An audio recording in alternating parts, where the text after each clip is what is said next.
Assalamualaikum warahmatullahi wabarakatuh. Innal hamdalillah nahmaduhu wa nasta'inuhu wa nastaghfiruh wa na'udzu billahi min shururi anfusina wa min sayyiati a'malina. Man yahdihillahu fala mudhillalah wa man yudhlil fala hadiyalah. Wa asyhadu an la ilaha illallah wahdahu la syarikalah wa asyhadu anna Muhammadan 'abduhu wa rasuluhu sallallahu alaihi wasallam la nabiyya ba'da. Alhamdulillah, kembali kita bersyukur kepada Allah Subhanahu wa taala atas segala nikmat yang Allah berikan kepada kita. Untuk itu marilah kita selalu bersyukur dengan cara meningkatkan amal ibadah kita hanya kepada Allah Subhanahu wa taala. Selawat dan salam kepada Nabi kita Nabi Muhammad sallallahu alaihi wasallam. Allahumma shalli ala Muhammad wa ala ali Muhammad. Marilah kita juga selalu berpegang teguh kepada Al-Qur'an dan As-Sunnah sebagai pedoman hidup kita agar kehidupan kita tidak akan tersesat selama-lamanya. Baik pemirsa yang dirahmati oleh Allah Subhanahu wa taala, alhamdulillah pada sore yang berbahagia ini kita berjumpa lagi pada program Kata Dokter bersama Bapak Dr. Muhammad John, SPKJ. Alhamdulillah Bapak Dokter telah bersama kita di studio pada sore hari ini, dan insya Allah pembahasan kita yaitu tentang skizofrenia dan juga neuropsikologinya. Dan kita juga mengajak pemirsa nantinya untuk berinteraktif dengan Dr. Muhammad John. Bagi pemirsa yang ingin bertanya melalui telepon di nomor 0751 7051 026 atau melalui SMS di 0811 669 3332. Baik pemirsa, telah hadir Bapak Dr. Muhammad John, SPKJ. Kita sapa terlebih dahulu. Assalamualaikum warahmatullahi wabarakatuh, Pak. Waalaikumsalam warahmatullahi wabarakatuh. Gimana kabarnya, Pak? Alhamdulillah baik. Alhamdulillah. Terima kasih, Pak, telah hadir di studio pada sore hari ini. Dan untuk melanjutkan program Kata Dokter nih, Pak, ya. Tema kita yaitu tentang skizofrenia dan neuropsikologinya, ya Pak, ya. Ya, baik, khususnya kita minta kepada Bapak Dokter untuk menyampaikan materi terlebih dahulu. Pada Bapak Dokter John, kita persilakan, Pak. Assalamualaikum warahmatullahi wabarakatuh. Para pemirsa Surau TV yang insya Allah dirahmati oleh Allah Subhanahu wa taala. Izinkan pada sore hari ini kita akan sharing atau membahas tentang skizofrenia dan juga neuropsikiatrinya, sehingga kita bisa mendapat pencerahan untuk wawasan untuk gangguan mental jenis skizofrenia. Dan diharapkan kalau ada yang para pemirsa yang ingin juga ingin mengetahui gejala dan segala macamnya, bisa juga kita interaktif sehingga kita bisa saling sharing di dalam memahami apa yang terjadi pada pasien skizofrenia dan juga pada caregiver atau keluarga yang merawat pasien-pasien skizofrenia. Kemudian juga program pemerintah juga untuk bebas pasung, tadinya rencana 2019, ya mungkin mundur 2020, tapi kita melihat bahwa untuk pasung ini sendiri sudah mulai berkurang, dan mudah-mudahan bisa jenis pasung ini sudah tidak ada lagi di negara Indonesia, seperti itu. Terima kasih, Pak, atas penjelasannya. Nah, ini dinamika dari skizofrenia ini seperti apa nih, Pak? Ya, terima kasih Pak Rian. Jadi skizofrenia ini, sebelum kita beranjak kepada pembahasan, izinkan kita secara terminologi dulu dari bahasa. Kalau dari bahasa yaitu skizo dan frenia. Jadi skizo itu jiwa, frenos itu terbelah. Jadi jiwa yang terbelah, skizofrenia. Nah, tetapi kalau di dalam segi secara keilmuan psikiatri, skizofrenia ini adalah adanya gangguan masalah untuk menilai realitas. Nah, jadi kalau di psikiatri kita melihat pasien skizofrenia itu adanya dua gejala, yaitu gejala positif dan gejala negatif. Nah, pada gejala positif itu yang kita kenal juga dengan namanya halusinasi. Nah, halusinasi itu bisa melalui pendengaran, bisa halusinasi visual atau taktil perabaan, ataupun juga melalui penciuman untuk halusinasinya. Nah, untuk halusinasi ini memang orang menilai bahwa itu dia bermain di alam gaibnya dan segala macam, itu pendapat orang. Tapi kalau di dalam ilmu psikiatri kita itu disebutkan bahwa ketika adanya gangguan psikiatri itu juga kita lihat adanya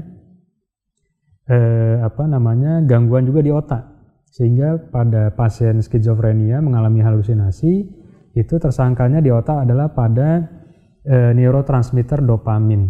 Nah, ketika neurotransmitter dopamin itu terutama di daerah prefrontal cortex dan juga daerah temporal itu semakin meningkat dan bergejolak, maka timbullah gejala-gejala yang disebut juga dengan halusinasi.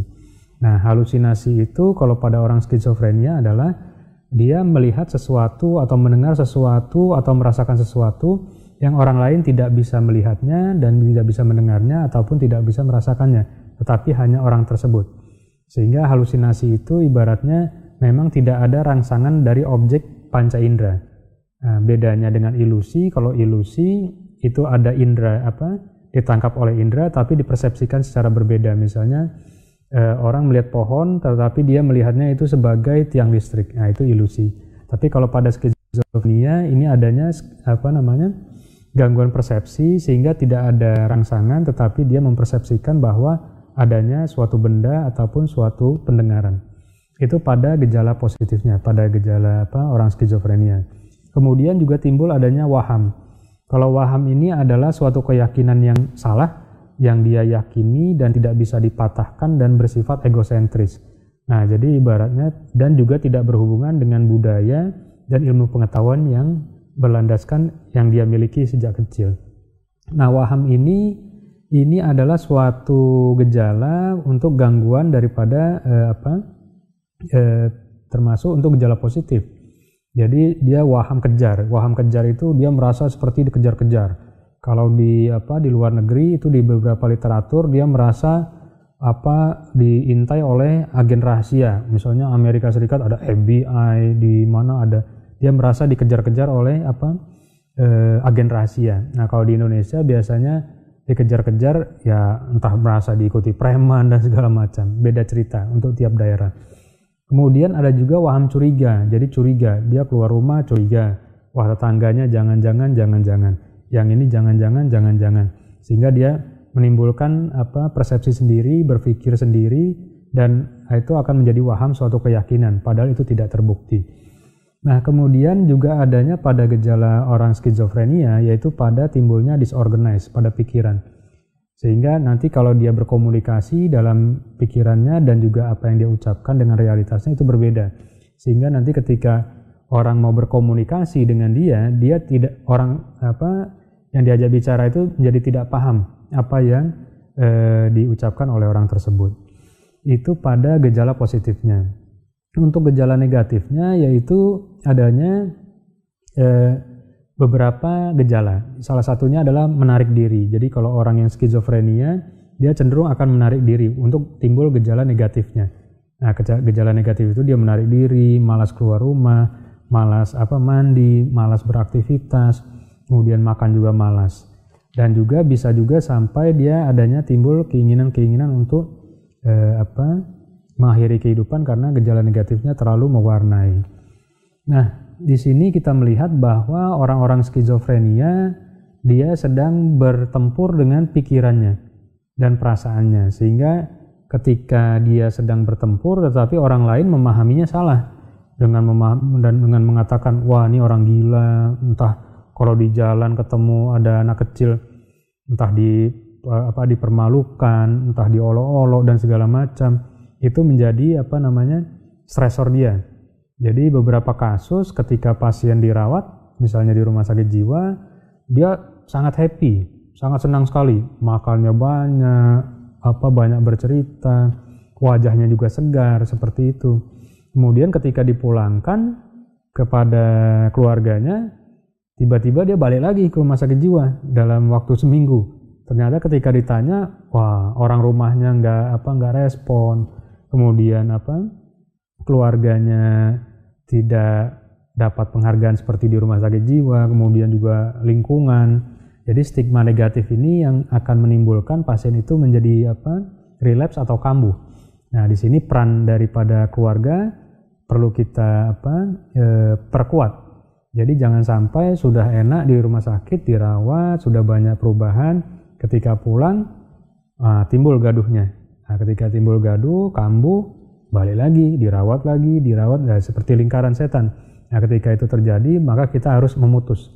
Nah, pengobatan teruskan, kemudian untuk faktor lingkungan sosial itu kita perbaiki. Mungkin seperti itu. Penjelasannya. Nah, ini ada kasus nih Pak, seperti ketika seseorang ingin bertemu dengan teman atau sahabatnya gitu Pak. Tapi kadang-kadang dia agak segan atau takut atau gimana gitu Pak. Ini apakah termasuk gejala skizofrenia juga nih Pak? Oh itu. Iya. Kalau dari cerita kan yang saya tangkap, dia tidak mau bergaul, itu dulu ya. Atau dia juga takutnya ke semua teman, tidak hanya satu teman. Kalau satu teman mungkin kita berpikir ada utang atau apa kan. Tapi kalau ke banyak teman, ya itu perlu kita evaluasi. Kan kalau masa semuanya dijauhi kan ada perlu tanda tanya besar. Nah, sekarang rasa curiga itu memang akan timbul pada orang-orang yang memang adanya paranoidnya. Jadi ibaratnya dia misalnya seperti ini, kalau kita tidak usah melangkah dulu ke skizofrenia. Jadi ketika kita misalkan seseorang gangguan mental sebelum skizofrenia, dia ada tahapannya. Jadi pertama, ketika dia punya masalah, dia tidak langsung skizofrenia, tidak. Pertama adalah 3 hari pertama adalah namanya stres akut. Nah, setelah stres akut itu melampaui waktu 2 minggu. Setelah 2 minggu dia masih juga berkecamuk dengan permasalahannya, maka akan timbul gejala depresi. Ternyata dalam 2 minggu permasalahan tidak selesai juga, dia masih berkecamuk dengan permasalahan yang ada, kayaknya masalah belum selesai-selesai, terutama dengan temannya mungkin atau lingkungan, timbul dalam 1-6 bulan. Nah, 1-6 bulan gejala udah mulai banyak seperti itu. Nah, itu dia akan timbul namanya gangguan penyesuaian. Nah, ternyata setelah 1-6 bulan dilewati dan lebih dari itu, nah barulah ini perlu waspada, timbul namanya skizofrenia. Mulai bicara sendiri, mulai ketawa sendiri, mulai nggak mau mandi. Nah, itu baru kita curigai. Nah, tapi kalau orang udah mulai menarik diri, masih ibaratnya makan masih mau, aktivitas sehari-hari masih mau, itu ibaratnya gejala awal mungkin bisa. Jadi ibaratnya gejala negatif itu kan orang seharusnya bisa melakukan hobinya, berkomunikasi, bersosialisasi, tiba-tiba dia menarik diri. Nah, berarti kita tanda tanya, menarik dirinya mungkin ada faktor stresor di luar. Seperti beberapa pasien saya, dia tidak mau ke sekolah. Ternyata di sekolah adalah stresornya dia dibully sama kawan-kawannya. Kemudian yang kedua ada lagi orang nggak mau kerja. Ternyata ada peristiwa mungkin ada audit dari inspektorat dan segala macam. Dia menjadi tersangka. Nah, dia tidak ingin. Nah, jadi mungkin dia ada stresornya. Nah, stresor itu baru kita ibaratnya ya kita tidak menyelesaikan masalah tetapi mengurangi masalahnya seperti itu. Iya. Nah, ini jadi ketakutan tersendiri juga ya Pak ya. Kadang-kadang seseorang itu ketemu temannya itu segan itu atau malas ngomong gitu Pak. Ini termasuk gejala skizofrenia juga nggak Pak? Iya, itu kalau kita lihat, kalau skizofrenia syarat wajibnya adalah adanya halusinasi, pendengaran, kemudian adanya waham, disorganize dari pikiran sehingga orang tidak bisa memahami isi pikirannya, dan yang lainnya yaitu untuk gejala negatif, yaitu menarik diri dan segala macam. Tetapi yang wajib adalah untuk adanya timbul halusinasi. Nah, tetapi kalau masih tahap tidak mau bergaul, kita lebih mengarahkan mungkin adanya depresi. Nah, kalau ada orang depresi itu biasanya memang menarik diri, karena itu termasuk gejala negatif. Dan kemudian juga ada orang yang gangguan cemas menyeluruh atau serangan panik. Itu dia di tempat keramaian dia tidak bisa. Dia merasa kayaknya nafasnya sesak, kemudian tidak rasa tercekik. Itu akan timbul pada orang-orang gangguan panik atau serangan panik. Nah, sekarang mungkin untuk beberapa gejala itu ya mungkin udah kita bisa golongkan udah ada masuk gangguan mental. Tetapi mungkin jenisnya masih sederhana, yang masih ringan. Tetapi kalau udah sampai timbul halusinasi, auditorik, visual dan juga taktil dan segala macam, itu sudah positif, bisa kita katakan adanya skizofrenia dengan disertai gangguan fungsi sosialnya. Iya. Terima kasih Pak atas jawabannya. Nah, ini terkait dengan penyakit skizofrenia ya Pak ya. apakah jika seseorang itu mengalami skizofrenia akut nih Pak, apakah nanti bisa menyebabkan stroke nih Pak? Apa ada kaitannya dengan stroke? Iya. Terima kasih Pak Rian. Jadi kalau kita untuk skizofrenia menimbulkan stroke itu tidak ada. Tetapi kalau pasien-pasien yang mengalami gangguan susunan saraf pusat termasuk stroke, epilepsi itu akan menimbulkan gejala sekundernya adalah gangguan mental. Jadi misalnya orang stroke kok jadi pemarah, jadi mulai dengar bisik-bisik, udah mulai emosi, tidak terkendali di dalam perilakunya. Nah, itu udah mulai ada gangguan mental. Nah, itu juga bisa menjurus tergantung lokasi di otaknya. Jadi misalnya daerah temporal yang memang itu membangkitkan untuk dopamin itu semakin meningkat ataupun tidak menjadi stabil, itu bisa akan menimbulkan juga gangguan-gangguan psikotik. Jadi psikotik akut itu akan menimbulkan halusinasi. Jadi kadang-kadang dia bisa melihat saudaranya yang sudah meninggal kok datang ke dia setiap hari dan segala macam, itu bisa. Tapi kalau kalau skizofrenia menimbulkan stroke itu kalau korelasinya mungkin hanya karena stroke itu penyebab utamanya adalah untuk darah tingginya. Nah, tetapi kalau stroke bisa menimbulkan skizofrenia ataupun gangguan mental itu memang ada. Ataupun orang epilepsi yang menahun dan segala macam itu juga bisa menimbulkan beberapa gangguan seperti misalnya afektif bipolar, serangan panik, depresi, itu bisa. Jadi dengan adanya gangguan organik di susunan saraf pusat itu akan menyebabkan faktor sekunder yaitu gangguan mental seperti itu. Terima kasih Pak atas jawabannya. Nah, ini kita juga pernah merasakan nih Pak, ada sebagian orang merasakan sepertinya orang tersebut di suatu tempat dan dia berkata seolah-olah dia sudah pernah mengalami hal ini terjadinya. Ini seperti kata orang itu deja vu nih Pak. Nah, ini apakah ada di ilmu kedokteran kita nih Pak? Ini apakah termasuk skizofrenia juga nih Pak? Ya. Jadi kalau untuk pembahasan deja vu dan istilah-istilah lainnya itu memang kalau di psikiatrinya itu tidak terlalu dibahas. Tetapi kalaupun seseorang kok sepertinya udah pernah di situ dan segala macam, dan kalau orang mengait-ngaitkan dengan ilmu mistis dan segala macam itu sesuai budaya masing-masing. Tetapi kalau kita anggap sekarang ibaratnya seseorang kalau kita melihat seseorang mungkin pernah melihat itu ataupun juga pernah menonton, karena kan media sekarang banyak. Jadi termasuk orang aja dari Google Maps aja, kita berbicara secara ilmiahnya aja dulu. Google Maps aja seseorang bisa mengetahui daerah mana sampai 3 dimensi. Nah, kalau kita melihat semua data itu akan tersimpan di dalam namanya amigdala dan juga hipokampus sebagai memorinya. Ketika data itu tersimpan, diolah dan tersimpan dengan baik, nah kilasan-kilasan itu mungkin kalau saya berpikir orang itu lupa. Jadi kita tidak usah terlalu membahas terlalu jauh. Wah, deja vu ini sesuatunya apa? Nanti kalau pembahasannya terlalu jauh nanti mungkin kita nanti tidak melihat potensi-potensi pemikiran bahwa oh ternyata di sini yang paling potensi pemikiran sederhananya. Tapi kalau kita terlalu jauh bagaimana nanti lebih menyimpang lagi.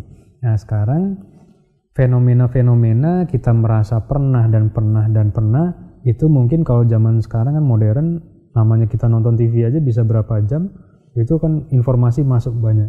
Nah, mungkin itu data-data yang memang sudah tersimpan, kemudian itu dianggap data yang tidak penting, tersimpan, dan ketika datang ke lokasi tersebut, data yang walaupun tidak penting itu akan muncul dari dari memori kita. Nah, sehingga kalau secara ilmiahnya ya itu hanya memanggil aja. Kemudian dia mempersepsikan wah kayaknya atau dalam mimpinya kayak. Nah, kalau udah bercerita di luar konteks ya itu sah-sah aja, orang boleh. Tetapi kalau kita berpikir secara logika aja untuk jangan sampai nanti kita terbawa kepada hal-hal yang terlalu jauh. Karena kalau di Indonesia hal-hal yang kalau ibaratnya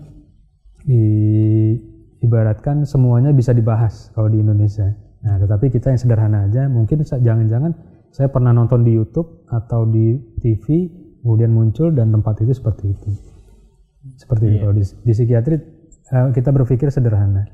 Nah, jadi di psikiatri nggak ada kaitannya Pak ya, kejadian seolah-olah kita udah pernah mengalami, misalnya kita di suatu tempat, di suatu waktu, ini seolah-olah kita udah pernah mengalami itu Pak. Nah, ini apakah ini termasuk gangguan saraf juga atau gimana Pak? Nggak ada kaitannya atau gimana Pak? Iya, kalau kita melihat bahwa ketika dia merasa pernah, itu tidak apa, itu wajar.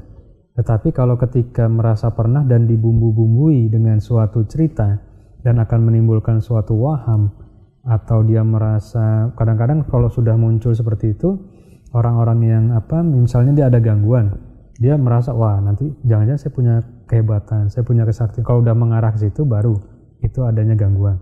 Tapi kalau hanya merasa kayaknya pernah, udah cukup di situ kalimatnya, nah itu kita anggap itu suatu hal yang biasa. Tapi kalau dibumbui dengan cerita apa dan dia merasa yakin dan dia merasa jangan-jangan saya sakti dan segala macam, namanya orang kan bisa saja. Nah itu nanti bisa mempengaruhi secara mental. Tapi kalau dia merasa sudah pernah dan dia mengatakan oh iya mungkin saya begini dan begini dengan analisa yang lebih masuk akal, itu akan lebih membuat dirinya lebih tidak mengarah kepada pembahasan yang lebih panjang. Iya, terima kasih Pak atas jawabannya. Nah ini dari penderita dari skizofrenia ini Pak, di Sumatera Barat khususnya.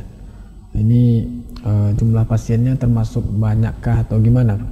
Ya, jadi kalau Sumatera Barat memang kalau menurut data yang saya peroleh 2016 itu kurang lebih kita masuk 5 besar untuk seluruh Indonesia. Ya, jadi semuanya ya masih naik turun. Kadang-kadang urutan berapa, cuman yang saya tahu pernah 5 besar. Kemudian untuk di Sumatera Barat ada beberapa kabupaten yang memang cukup tinggi. Kan kita punya 19 kabupaten kota. Untuk yang pertama adalah Kabupaten Pesisir Selatan, yang kedua adalah Kabupaten Agam, yang ketiga adalah Pasaman. Itu data yang pernah saya baca. Tapi yang terbaru saya juga belum update. Tapi di situ kita melihat bahwa gangguan skizofrenia itu termasuk tinggi untuk Sumatera Barat. Jadi kalau kita evaluasi beberapa daerah juga perlu kita lihat bahwa kalau suatu daerah terlalu mempercayai hal-hal yang gaib, hal-hal yang terlalu berbau mistis, itu akan mempengaruhi pola pikirnya. Jadi dia tidak lagi terlalu logik, tidak lagi berdasarkan data logik, tetapi lebih ke arah pembahasan yang di luar logika. Nah itu akan menimbulkan juga beberapa kecenderungan. Kemudian kalau secara psikiatri komunitas kita juga bisa melihat bahwa dengan orang yang dengan ekspresi emosi yang tinggi itu lebih kecenderungan adanya timbul skizofrenia. Nah jadi kita melihat itu secara ilmiah, dan juga kita dalam hal ini psikiater dan juga tim dari kedokteran jiwa berusaha bagaimana untuk menyembuhkan, menurunkan, dan juga faktor resiko. Dan kita juga mengadakan edukasi ke beberapa daerah, termasuk beberapa bulan yang lalu ke daerah Payakumbuh. Jadi dokter jiwa terus aktif yang ada di Sumatera Barat ini untuk melakukan pendekatan terhadap pasien-pasien yang mengalami skizofrenia. Nah, jadi ya kalau Sumatera Barat ya data yang kita miliki memang cukup tinggi, dan juga beberapa kabupaten yang sudah kita sebutkan tadi. Gejala dari skizofrenia ini Pak, faktor penyebabnya gitu Pak. Ini termasuk dari faktor emosional juga ya Pak ya? Yeah. Dan juga apakah faktor makanan juga termasuk nih Pak? Karena umumnya kita faktor makanan ini juga mempengaruhi gitu ya Pak ya? Iya, kalau makanan kalau saya belum mendapatkan jurnal ilmiahnya untuk makanan menimbulkan skizofrenia. Cuma kalau faktor-faktor resiko itu ada beberapa faktor resiko. Jadi orang yang mengalami skizofrenia itu faktor resikonya yang umur 20 sampai 40 tahun itu beresiko. Yang kedua itu memang ada stresor yang cukup kuat, misalnya masalah ekonomi, masalah sosial, masalah pekerjaan dan segala macam. Kemudian untuk skizofrenia ini juga bisa diturunkan. Jadi misalnya uaknya, kakeknya, atau orang tuanya pernah ada gangguan, itu sudah dapat investasi kepada cucu atau anaknya berapa persen. Jadi ibaratnya belum tentu juga dia skizofrenia, cuman udah diturunkan secara genetikalnya. Kemudian faktor resiko yang lain ya memang yang tadi sudah disebutkan dengan adanya gangguan susunan saraf pusat dan juga mengenai zona-zona yang menimbulkan di otak itu halusinasi, itu juga beresiko. Jadi kalau dibilang stroke itu bisa menyebabkan juga, bisa juga. Tetapi kalau dihubungkan misalnya kita sering makannya yang berlemak, kolesterol tinggi sehingga tensi naik tensi dan menimbulkan stroke, ya kalau dihubung-hubungkan bisa juga dari makanan. Tapi kalau secara hubungan langsungnya itu untuk makanan, saya kira saya belum menemukan jurnal ilmiahnya. Jadi faktor risiko itu yang tadi sudah disebutkan. Jadi ibaratnya usia yang rentan adalah 20-40 tahun. Iya, terima kasih Pak atas jawabannya. Baik, ini ada pesan singkat yang masuk nih Pak, kita bacakan. Assalamualaikum warahmatullahi wabarakatuh, Pak Dokter. Ingin bertanya, bagaimana pencegahan dari penderita skizofrenia ini Pak? Oh, mencegah jangan sampai kita terkena skizofrenia. Oh, gitu. Ya, seperti saya katakan bahwa semua penyakit, semua orang akan bisa beresiko. Mau dia presiden, mau dia bupati, mau dia profesor, mau dia dokter sekalipun, itu akan beresiko mengalami gangguan mental. Nah, gangguan mental itu asal-muasalnya salah satunya adalah adanya stresor. Nah, stresor ini di dalam kehidupan pasti ada. Orang ketika bekerja, stresornya dalam beresiko kerja pasti ada. Tekanan dari kawan, tekanan dari tempat kerja, faktor-faktor yang mempengaruhi dia tertekan. Nah, tertekan itu kan udah sunatullah, udah nggak bisa kita cegah. Namanya kehidupan pasti beresiko.